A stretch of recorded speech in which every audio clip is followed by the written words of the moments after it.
Future में uncertain कुछ हो जाए, इसलिए जैसे डेप्रिसिएशन का यूज करते हैं, प्रोविजन फॉर डेप्रिसिएशन मशीन नया खरीदने के लिए। ओके, सही है। सर रिप्लेसमेंट करना है। हाँ, रिप्लेसमेंट किसका? सर कोई भी मशीन या कुछ भी हो जाए तो उसके लिए रिप्लेसमेंट के लिए प्रोविजन जरूर होता है। यस, प्रोविजन जरूर होता है।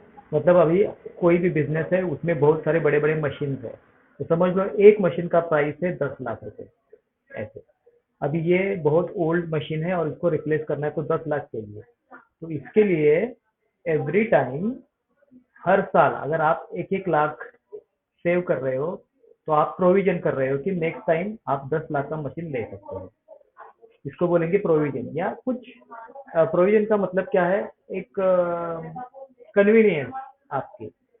वन मोर थिंग, प्रोविजन का क्या होता है? प्रोविजन का मतलब, फॉर एग्जांपल आपको सैलरी देना है, देखो एवरी मंथ आपको सैलरी पे करना होता है। तो अभी दिसंबर शुरू है, दिसंबर 7, तो दिसंबर 7 तक जनरली December 1 to 7 या December 10 तक सब सैलरी पे होते हैं। ये सैलरी कौन से मंथ का होता है? मंथ सैलरी मिल जाएगी 7 को, लेकिन मंथ कौन सा होगा? नवंबर का होगा ना? Hello, can yes you sir. Hear me? Yes हाँ। सर। तो जनरली क्या होता है कंपनियों में, आप जब काम करने जाओगे या हम काम करते हैं, तो November 1 to November 30 आपने सर्विस दे दिया, तो इस महीने की सैलरी, नवंबर की सैलरी आपको मिलती है दिसंबर। तो इसका एंट्री कैसे हो जाएगा? डेबिट टू सैलरी अकाउंट, जितनी भी सैलरी है 50,000 लिख लिया। अगर कॉस्ट सेंटर है तो किसको किसको दिया, आपने देखा है कॉस्ट सेंटर क्या होते हैं, तो ये ना, मैनेजर है, ये है, सेल्समैन है, तो उनको कितना दे दिया? क्रेडिट टू बैंक अकाउंट, ऐसे। ये नॉर्मल ट्रांजेक्शन हो जाता है। Is it clear? ये समझ में, ये तो नॉर्मल है, सबको समझ यस में आया ये वाला? ये सब नो? Yes sir. ठीक है। तो जनरली क्या होता है, देखो हमारा फाइनेंशियल ईयर जो होता है, फाइनेंशियल ईयर का कितना, कौन सा होता है financial year? FY, April to March, right? 31 अप्रैल 1, 1 अप्रैल से मार्च तक ये अपना फाइनेंशियल ईयर रहता है। तो हर महीने में हम बहुत सारे ट्रांजेक्शन करते हैं, परचेज, सेल, पेमेंट, रिसीट। तो पेमेंट में सैलरी पे करते हैं, कमीशन पे करते हैं, इलेक्ट्रिसिटी, बहुत सारा पेमेंट होता है। कभी भी आप जब पेमेंट करते हो, any time when you are paying, तो सबसे पहले वो सर्विस यूज करते हो, सर्विस पहले उसका यूज होता है, देन पेमेंट, बाद में पेमेंट होता है। फॉर एग्जाम्पल, अगर आप इलेक्ट्रिसिटी बिल पे करते हो, तो सबसे पहले अक्टूबर में, नवंबर में, पहले आप इलेक्ट्रिसिटी यूज कर रहे हो, अक्टूबर का बिल आप नवंबर में पे कर देते हो। क्या ये सही है? ऐसे होता है ना? ये सर नो? Yes sir. देखो, नवंबर में, जो अभी नवंबर, पूरा नवंबर है, पूरे नवंबर में आपने इलेक्ट्रिसिटी यूज किया, उसका बिल जाएगा दिसंबर में। तो इलेक्ट्रिसिटी बिल पेमेंट जो है, ये सर्विस हम ले रहे हैं। इसी तरह ब्रॉडबैंड सर्विसेज होता है, इसी तरह सैलरी भी है। ये जो सैलरी है हमारे बिजनेस के लिए, हमारे जो एम्प्लॉई, मैनेजर है, सेल्समैन है, बहुत सारे लोग हैं, ये हमें सर्विस देते हैं, वो अपना काम करते हैं, वो काम करेंगे। नवंबर का पूरा काम होने के बाद हम उसको पेमेंट करेंगे दिसंबर में। तो पहले सर्विस यूज करो, बाद में पेमेंट करो, ये नॉर्मल ऐसा ही रहता है। Is it clear? Yes sir. Okay. तो ये कब तक चलेगा? देखो अभी अप्रैल शुरू हो गया, फाइनेंशियल ईयर शुरू हो गया, अप्रैल। तो अप्रैल का सैलरी आपको मिल जाएगा मई में। तो अप्रैल का जो भी सैलरी है, पेमेंट कब होता है? मई में होता है पेमेंट, सैलरी या बिल पेमेंट जो भी है, इलेक्ट्रिसिटी पेमेंट, जितना भी है, पहले आप अप्रैल में उसको यूज किया, then you are paying in the May. फिर मई का जो होगा यूज इसका हो जाएगा जून में, इसी तरह जून का यूज हो जाएगा जुलाई में। इसी तरह पहले फर्स्ट मंथ को आपको यूज करना है वो सर्विस, नेक्स्ट मंथ में आपको पे करना है। ऐसे करते करते आप अभी आ गए फेब्रुवरी में, फेब्रुवरी महीने में यूज कर दिया, इसका पेमेंट आप कब करोगे? फेब्रुवरी 23 में आ गए आप। अभी इस महीने का जो भी सैलरी है इलेक्ट्रिसिटी एक्सपेंस है किस महीने में पेमेंट होगा? बोलो जल्दी। फेब्रुवरी 23 पे आ गए ना, ऐसे मार्च में हो जाएगा, सिंपल। मार्च 23 में इसका पेमेंट हो जाएगा। इधर तो ठीक है, आप पे कर दिया, लेकिन अभी मंथ शुरू है मार्च 23, ये मंथ है। नेक्स्ट मंथ कौन सा होगा? नेक्स्ट मंथ अप्रैल 23। अप्रैल 24 होगा, सॉरी 23, सॉरी अप्रैल 23 है। लेकिन ये मार्च 23 पहला हमारा जो फाइनेंशियल ईयर था इसका लास्ट मंथ था, सही है, क्योंकि मार्च 31 तक ही होता है फाइनेंशियल ईयर। तो हमारा फाइनेंशियल शुरू हुआ था FY 22 to 23।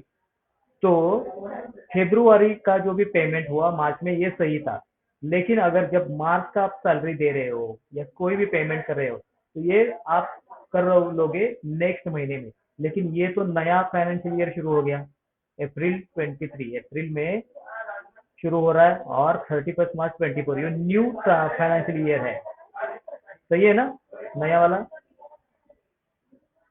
यस। सबको समझ में आ रहा है शुभश्री, प्रीतम, या नहीं?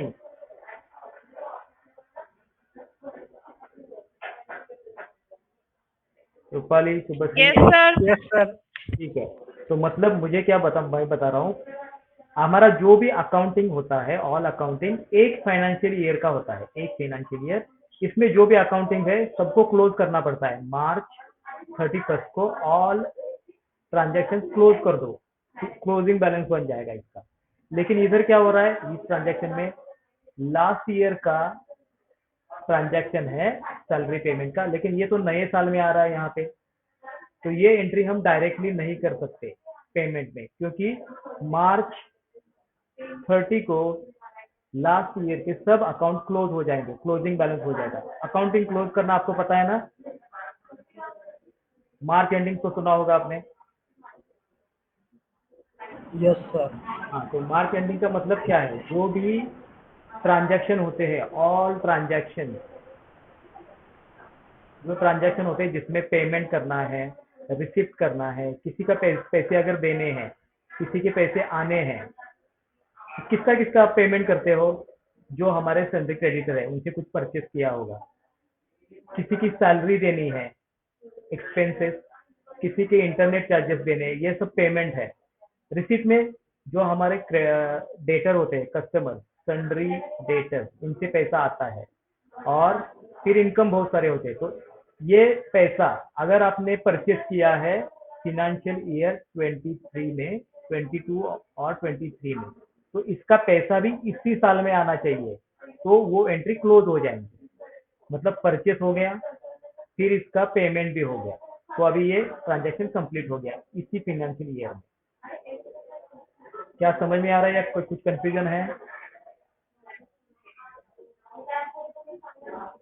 No sir. ठीक है, तो मुझे इतना ही बताना है, जो ट्रांजैक्शन होते हैं बिजनेस में, any transaction, it should be close on March 31, March ending में क्लोज होना चाहिए। तो प्रीवियस जो ईयर होता है, प्रीवियस ईयर फाइनेंशियल ईयर, इसका ट्रांजैक्शन न्यू ईयर में नहीं जाएगा, न्यू फाइनेंशियल ईयर में नहीं जाएगा। यहाँ पे यूज किया था, लेकिन पेमेंट हम न्यू इसमें नहीं कर सकते, तो इसके लिए हम क्या करेंगे, प्रोविजन कर सकते हैं। मार्च में जो भी खर्चा हो रहा है, सैलरी दे दिया है, इसको हम पेमेंट करते हैं, लेकिन एक्चुअली पेमेंट नेक्स्ट साल करेंगे। इसको सिर्फ आपको अकाउंट में दिखाना है कि ये हमें पे करना है, और जो ऐसा दिखाते हैं इसी को बोलते हैं provision, provision of expenses. Expenses, जो एक्सपेंसेस नेक्स्ट फाइनेंशियल ईयर में होने वाले हैं, एक्चुअली पेमेंट नेक्स्ट ईयर होने वाला है, लेकिन यूज तो लास्ट ईयर ही हुआ है। मार्च का जो सैलरी है, मार्च 23 का सैलरी, ये अप्रैल 23 में पे होगा। एक्चुअली पेमेंट नए फाइनेंशियल ईयर में हो रहा है, लेकिन वो कब होना चाहिए? मार्च 31 तक होना चाहिए, तभी वो ट्रांजैक्शन क्लोज हो जाएगा। लेकिन बिजनेस में ऐसा नहीं होता है। जो भी ट्रांजैक्शन है, जैसे उसका सैलरी पे करना है ना, नेक्स्ट महीने ही मिलने वाला है, तो अभी हमें करना क्या पड़ेगा? अगर मुझे ये अकाउंट क्लोज करना है तो मुझे यहाँ पे दिखाना पड़ेगा कि सैलरी मैंने पे किया है। एक्चुअली पे नहीं किया, लेकिन आपको अकाउंटिंग में वैसे लिखना पड़ता है। तो अगर ऐसे दिखाते हैं तो उसको बोलते हैं प्रोविजन।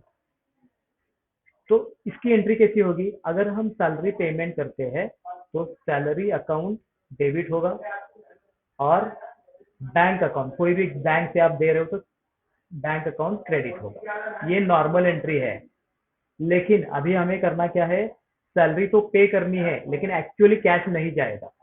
तो इसके लिए हम करेंगे एक salary payable account, salary payable account करेंगे।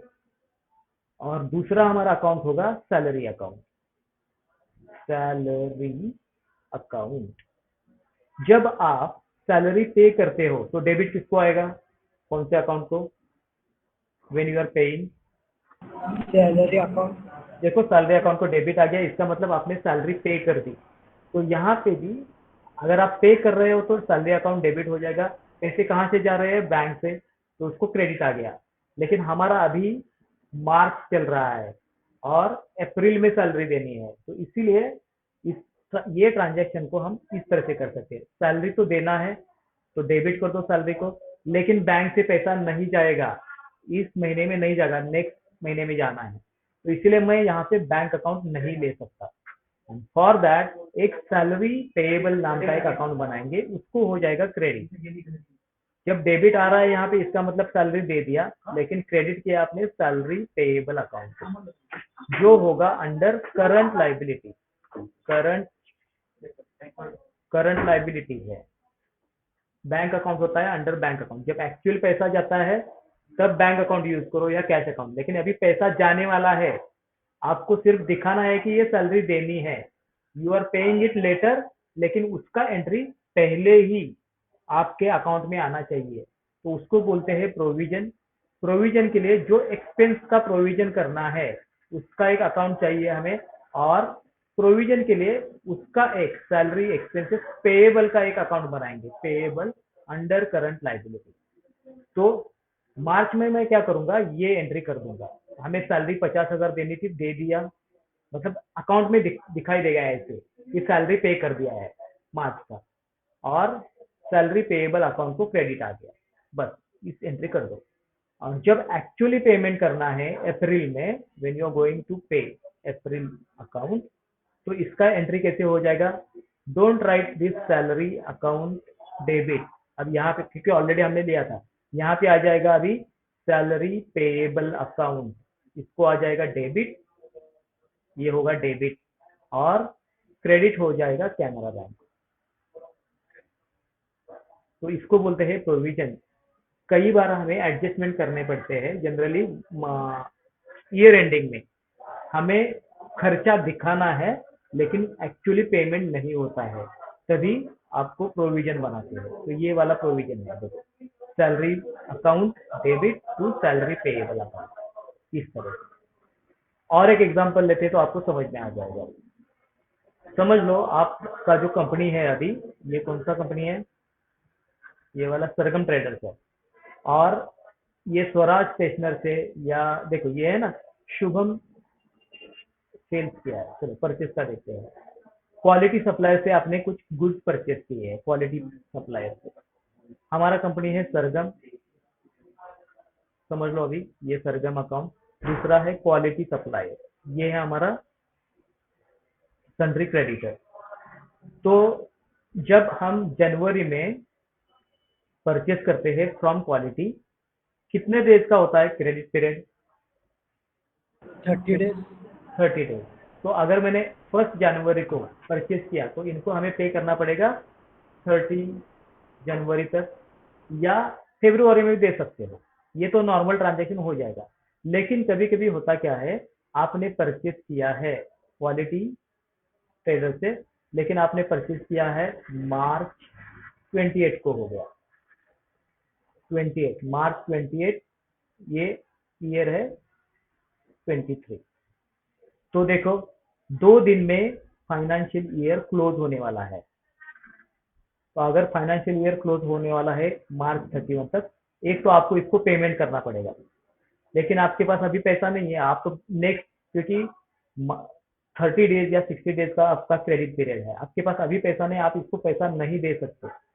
अगर आप पैसा दे सकते हो तो डायरेक्ट आप एंट्री कर सकते हो, लेकिन ये जो ट्रांजैक्शन है, परचेस का ट्रांजैक्शन मार्च 28 को हो गया, इसका पेमेंट हो जाएगा अप्रैल में, जो है नेक्स्ट फाइनेंशियल ईयर।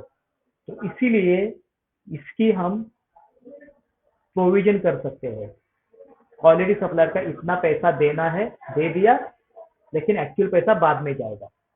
कैसे करेंगे फिर इसकी एंट्री? इसके लिए हम बनाएंगे एक अकाउंट, एक तो क्वालिटी सप्लायर का अकाउंट है अंडर सन्ड्री क्रेडिटर, और दूसरा बनाएंगे हम, इनसे हमने क्या परचेज किया था, मान लो गुड्स परचेज किए या कोई सर्विस लिया है, तो मैं इसके लिए प्रोफेशनल सर्विसेज पेएबल का एक अकाउंट बनाऊंगा, पेएबल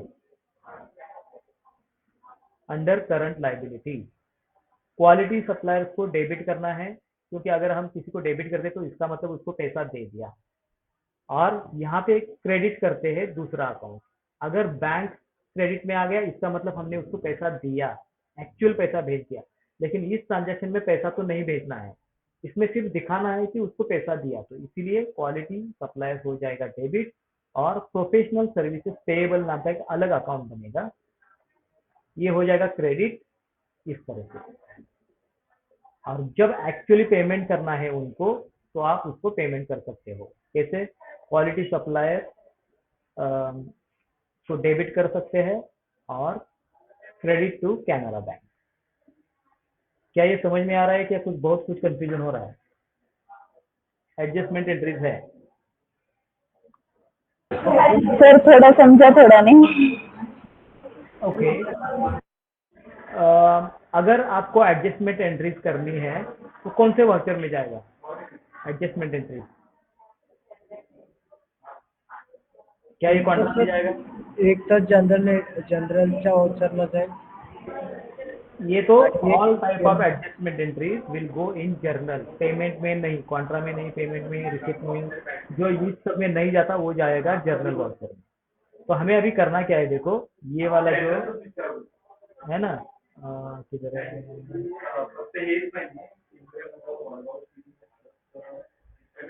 ये देखो प्रोफेशनल फीस, किसको पे करना है? मिस्टर सुधीर को।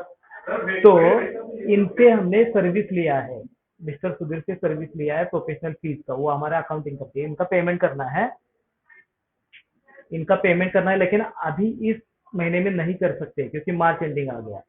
तो इसका हम एक प्रोविजन बनाएंगे कि इनको पेमेंट करना है। तो इसके लिए क्या क्या होगा, देखो जिसको जिससे हम सर्विस या गुड्स लेते हैं वो हमारे लिए क्या है, क्रेडिटर है या डेटर है? क्रेडिटर। तो सबसे पहले इसका अकाउंट बना देंगे, मिस्टर सुधीर। देखो ये मिस्टर सुधीर, अगर हम सर्विस लेते हैं, परचेस करते हैं, तो जाएंगे हम परचेस वाउचर में। Let's go to the purchase voucher.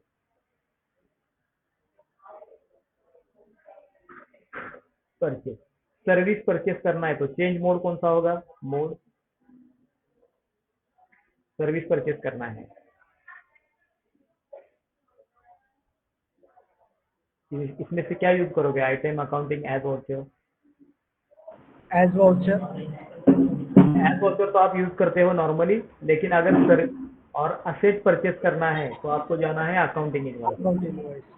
ठीक है, तो अकाउंटिंग इनवॉइस में चले गए, पार्टीज नेम आल्ट सी कर दिया, पार्टी है हमारी मिस्टर सुधीर। ये देखो मिस्टर सुधीर का एक लेजर बना देते हैं यहाँ पे, मिस्टर सुधीर। कंपनी का नाम होता है या इंडिविजुअल का नाम आता है। मिस्टर सुधीर ये हमारा क्रेडिटर है, sundry creditor. Maintain balance bill bye bill, ये 30 डेज होगा। एंट्री हो गया। अभी इनसे जो भी हमने सर्विस लिया था, इसका प्राइस कितना है देखो, प्रोफेशनल फीस का 20,000 रुपीज है प्राइस, 20,000 रुपीज। तो इनसे हमने सर्विस परचेज किया है। क्या सर्विस लिया? प्रोफेशनल फी। मान लो वो हमें क्या करते हैं, हमारा अकाउंटिंग करके देते हैं, इसकी फीस है। प्रोफेशनल फी का एक लेजर बनेगा अंडर प्रोफेशनल फीस। किसके अंडर बनेगा?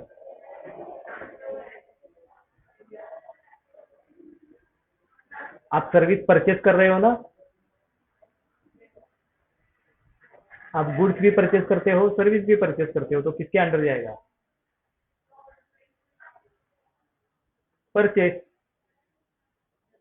एक तो आप इसको परचेज में डाल सकते हो या इनडायरेक्ट एक्सपेंस में भी डाल सकते हो। इनडायरेक्ट एक्सपेंस क्योंकि एक्सपेंस है, सर्विस परचेज कर रहे हो, तो मैं इसमें अभी इनडायरेक्ट एक्सपेंस में डाल रहा हूँ। इन्वेंट्री तो नो रहेगा, जीएसटी इस पे अगर लगता है तो आ जाएगा, अभी तो हम इसका नहीं कर रहे। तो प्रोफेशनल का एक लेजर बन गया। मिस्टर सुधीर ने हमें ये बिल भेजा था, सेल्स का बिल है 20,000 रुपीज का, 20,000 रुपीज ऐसे। अब ये एंट्री ऐसे कैसे आ गई? जब आप कुछ परचेस करते हो तो यहाँ पे देखो, ये है ना परचेस का बिल है, देखो महाकाल फर्नीचर से, तो उनके लिए ये सेल्स का बिल है। महाकाल फर्नीचर ने हमें उनका सेल्स का बिल दे दिया, इसका हम परचेस का बिल करते हैं। Mahakal creditor, debit to purchase goods या डेबिट टू असेट, ऐसे किया था ना? यस और नो? यस हाँ। तो जब आप गुड्स परचेस करते हो, जब आप असेट परचेस करते हो, तो ये इस तरह से बिल आ जाता है। तो अभी समझ लो आप कि जो मिस्टर सुधीर है, मिस्टर सुधीर, इन्होंने भी आपको ऐसे बिल भेजा था इस टाइप का। इसमें लिखा है, यहाँ पे है मिस्टर, वो नहीं है, मिस्टर सुधीर है, मिस्टर सुधीर, उन्होंने एक बिल भेजा है हमें। तो इसमें नाम इधर आएगा मिस्टर सुधीर, उनका एड्रेस है, बायर है सरगम ट्रेडिंग कंपनी। पर्टिकुलर्स में लिखा है प्रोफेशनल फीस। प्रोफेशनल फीस कितना है? 20,000 रुपया। तो उन्होंने आपको बिल भेजा है, तो यहाँ पे आ जाएगा प्रोफेशनल फीस 20,000 रुपये, 20,000 रुपीज। इस पे जो भी सीजीएसटी एसजीएसटी हो रहा है, इसका एक आपको बिल आ जाएगा, उनका है सेल्स का बिल। अभी ये सेल्स का बिल हमें हमारे परचेस में कन्वर्ट करना है, तो हम क्या करेंगे? सबसे पहले यहाँ पे जाएंगे, बिल नंबर यहाँ पे लिखेंगे, ये परचेस है तो परचेस कहाँ से आ गया? मिस्टर सुधीर से, बिल नंबर लिखा। उसके बाद पार्टीज नाम, नेम आ गया, और जो सर्विस हमने परचेज किया है उस सर्विस का नाम आ जाएगा। तो ये तो नॉर्मल एंट्री ऐसे बन गया। ये देखो, आपको अगर ये देखना है तो प्रिंट में जाके देख सकते हो। करेक्ट।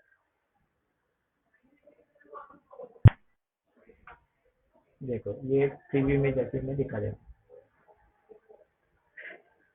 देखो महाराष्ट्र मॉल, वो साइनिंग, और यहाँ पे मिस्टर सुधीर सप्लायर है, प्रोफेशनल फीस की इतने आएंगे। तो जब उनके पास से सेल्स का बिल आता है तो आप उसको परचेस का कर देते हो। परचेस गुड्स आया तो परचेस गुड्स का, सर्विस का आया तो सर्विस का। तो इसीलिए हमने ये परचेस की एंट्री ऐसे की है। क्या ये समझ में आया है अभी ये वाला?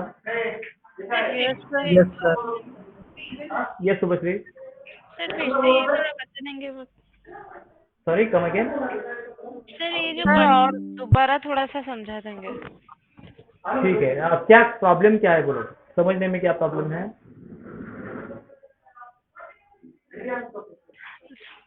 हाँ अंकिता बोलो।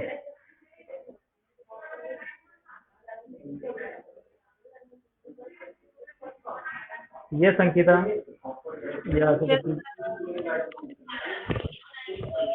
समझ में नहीं आ रहा है क्या ये? सर वो बोल रहे हैं कि वो जो वाउचर्स हमने लिया है, वो जो परचेज का था प्रोविजन में परचेज के लिए, वो उसका डाउट नहीं, है। अभी तो हम प्रोविजन नहीं कर रहे हैं, मैं तो नॉर्मल बता रहा हूँ, प्रोविजन तो किया ही नहीं। ये तो नॉर्मल कैसे होता है ये बता रहा हूँ, तो बाकी सब ठीक है। ये क्या होता है, जब नॉर्मल मंथ में होता है तो ये ऐसे होगा, mister Sudhir credit particular to ये सर्विस परचेज किया और इसका ये इनपुट, ये हम प्रोविजन नहीं कर रहे हैं, जस्ट उन्होंने हमको बिल दे दिया, हमारे अकाउंट में ये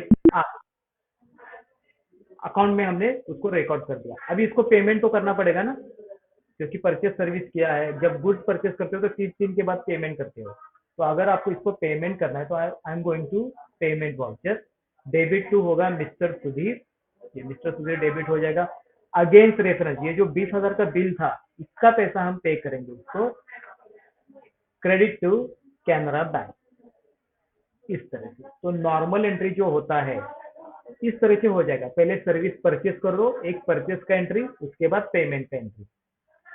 this is understood? Yes sir. हाँ, प्रज्वल को समझ में आ गया। अंकिता, शुभश्री, क्या ये समझ में आया है? हाँ सर।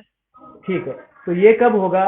अप्रैल के बाद। अप्रैल का सर्विस लिया था, मई में पे कर दिया, मई में सर्विस लिया, जून में पेमेंट कर दिया, ये नॉर्मल चल रहा जाएगा। लेकिन समझ लो कि आप अभी मार्च चल रहा है, मार्च, तो मैं क्या कर रहा हूँ, यहाँ पे डेट चेंज कर लेता हूँ। आज मार्च की डेट है 30 तारीख, 33/23।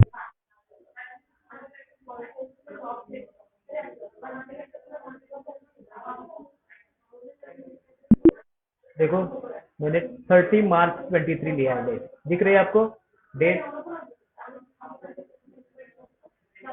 Can you see? देखो डेट लिया है मैंने 31 मार्च 23। समझ लो आज 31 मार्च है, 30 मार्च है, मतलब फिनेंशियल ईयर एंड होने वाला है। और उसी दिन हमने उनसे, उनका बिल आ गया, कुछ सर्विस लिया था हमने उनसे, उनका बिल आ गया, तो इसकी एंट्री हम यहाँ पे करेंगे। Go to purchase voucher and bill number लिखो, परचेज मिस्टर सुधीर, ये है बिल नंबर, पार्टीज नेम होगा मिस्टर सुधीर। पर्टिकुलर क्यों ये बिल आया है? क्योंकि हमने उनसे प्रोफेशनल सर्विसेज ली है, उसका फीस है, और ये फीस है 20,000 रुपीज का। तो देखो मैंने पहले एंट्री कर दी मेरे अकाउंटिंग में, ये परचेज का बिल है, हमने शो कर दिया। अभी इसको पेमेंट भी करना पड़ेगा, लेकिन पेमेंट जो कर रहे हैं हम, ये कहाँ पे जाएगा? पेमेंट नेक्स्ट साल में नहीं, नेक्स्ट साल में जा रहा है ना, क्योंकि आज एक तो आज मुझे पेमेंट करना है, ये ट्रांजैक्शन अगर मुझे क्लोज करना है तो आज के आज उनको पेमेंट करना पड़ेगा, क्योंकि कल का दिन कौन सा है? 31 मार्च, फिनेंशियल ईयर क्लोज हो रहा है। आर यू गेटिंग दिस और नॉट? Yes sir. हाँ, तो देखो अगर ये ट्रांजैक्शन, अगर मैंने इसको पे नहीं किया तो ये ट्रांजैक्शन ओपन रहेगा ऐसे ही, और परसों से 2 दिन के बाद नया फाइनेंशियल ईयर शुरू हो रहा है। लेकिन अकाउंटिंग में हम क्या करते हैं, जब फाइनेंशियल ईयर एंड होता है तो वो सब ट्रांजैक्शन क्लोज करने पड़ते हैं। तो क्लोज करने के 2 तरीके हैं, एक तो उसको जो भी पैसे पेमेंट करना है कर दो, अकाउंट ऑटोमेटिक क्लोज हो जाएगा। लेकिन हमारे पास अभी उतना पैसा नहीं है, बहुत सारे लोगों का पैसा पे करना पड़ता है, तो I am not going to pay it now, मैं पे करूंगा अप्रैल में या मई में जब पैसा आएगा। तो उससे क्या होगा, ये जो ट्रांजैक्शन लास्ट ईयर का था ऐसे ही ओपन रहेगा, जिसको क्लोज करना पड़ता है। तो इसको क्लोज करने के लिए हम प्रोविजन कर सकते हैं, सिर्फ अकाउंट को दिखाना है कि इनका पैसा दे दिया, एक्चुअल पेमेंट बाद में हो जाएगा। अभी समझ में आ रहा है थोड़ा थोड़ा? Yes sir. हाँ, तो अभी हम पेमेंट का एंट्री नहीं करेंगे क्योंकि ये साल का एंडिंग है। इसके बजाय ये एंट्री अभी की क्लोज करने के लिए हम इसकी प्रोविजन बनाएंगे।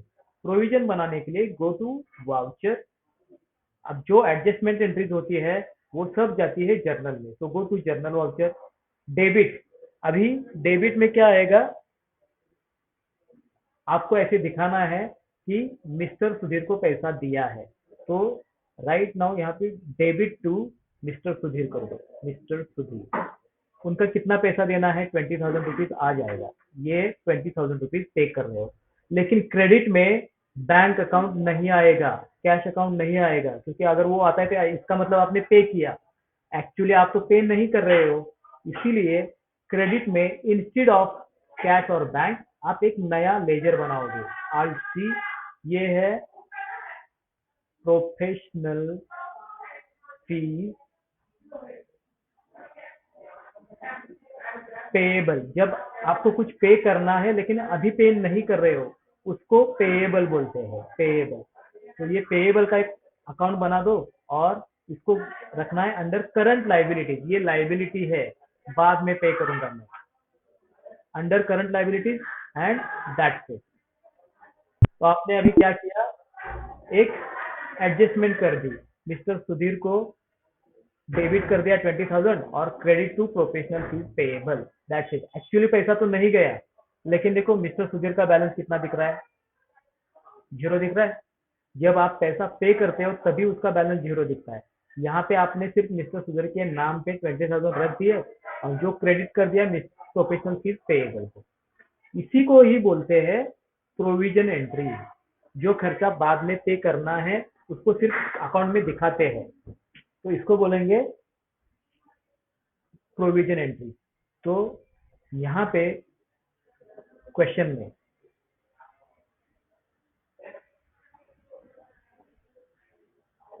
ये लिखा है ना, professional fees payable to mister, इसका प्रोविजन बना दो। इसका मतलब आपको सबसे पहले परचेस का एंट्री करना है, लेकिन उसको पेमेंट नहीं करना है, उनका पेमेंट दिखाना है इस तरह से, मिस्टर सुधीर क्रेडिट और डेबिट और credit to professional fees payable account. इसी तरह से ये अभी एक आदमी था, लेकिन अगर हमें सैलरी का करना है, देखो यहाँ पे सैलरी है, सैलरी अकाउंट का पेमेंट नहीं करना है। देखो पेमेंट मतलब मार्च की सैलरी पेमेंट हो जाएगा अप्रैल में, लेकिन आपको यहाँ पे दिखाना है कि दे दिया।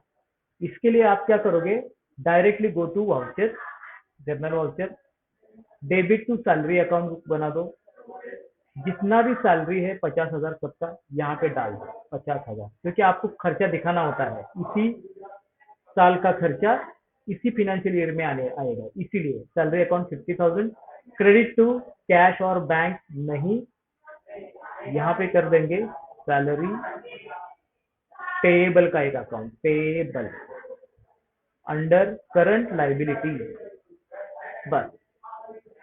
ये आपका एंट्री हो गया, ये हो जाए। ये है सैलरी का प्रोविजन किया, मार्च का सैलरी हमने दे दिया अकाउंट में, एक्चुअली पेमेंट होगा अप्रैल में। तो इस तरह से आपको प्रोविजन करनी होती है। अगर आपको इलेक्ट्रिसिटी एक्सपेंसेस पे करने हैं तो उनका बिल कहाँ से आता है, इलेक्ट्रिसिटी का बिल कहाँ से आता है, बिल पे नाम होता है, कौन सी कंपनी से आता है बोलो, सुबश्री आपका बिल कहाँ से आता है, इलेक्ट्रिसिटी बोर्ड होगा ना वहाँ पे, एमएससीबी या electricity office yes sir, election. उसका नाम क्या है, इलेक्ट्रिसिटी बिल का नाम आईडी क्या है, कॉल, कौन सा है, TP call, TP call, PP call, PP call, TP typical, call, TI, हाँ, टिपिकल, टिपिकल, यस सर। अच्छा यस सर। टिपिकल। ये आपका ये है क्या, इलेक्ट्रिसिटी पता नहीं प्रोवाइडर, इलेक्ट्रिसिटी प्रोवाइडर है टिपिकल। Yes sir. तो हर महीने आपको टिपिकल कंपनी से एक बिल आता है, जिस बिल में कंपनी का, उस कंपनी का नाम, उसके नीचे बायर आपका नाम है कंपनी का, सही है। तो वो Yes, उनके लिए सेल्स का बिल है, वो हमारे लिए परचेस का बिल होगा। तो I am going to purchase, 30 March को आपको बिल आया था, तो मैंने यहाँ पे परचेस इलेक्ट्रिक सर्विस टिपिकल का है, तो टिपिकल लिखा और कंपनीज नेम टिपिकल।